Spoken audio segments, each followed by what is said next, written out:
के तपाईले कहिल्यै सोच्नुभएको छ 18 वर्ष शरणार्थी शिविरको त्यो अन्धकारमय जीवन कस्तो थियो होला?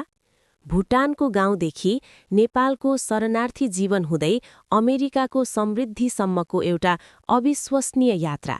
तर यो यात्रा भूगोलको मात्र होइन, यो यात्रा कर्मको बन्धनबाट ख्रिस्टको स्वतन्त्रतासम्मको छ, जसले रगत र ओभेरियनको क्यान्सर जस्तो भयानक मृत्युको मुखबाट पनि परमेश्वरको महिमित र निको पार्ने शक्ति अनुभव गरिन्।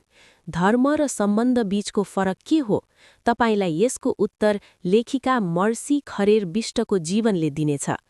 पहिले अङ्ग्रेजी भाषामा छापिएको र सर्वाधिक बिक्री भएको यो पुस्तक फ्रम कर्म टु क्राइस्ट अर्थात् कर्मदेखि ख्रिस्टसम्म अब नेपालमा अगापे अनलाइन पुस्तकले विशेष रूपमा उपलब्ध गराएको छ।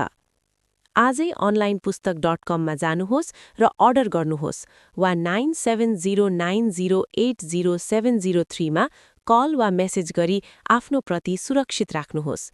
निराशामा आशा जगाउने र साँचो पहिचान दिलाउने यो जीवन गवाही आजै पढ्नुहोस्।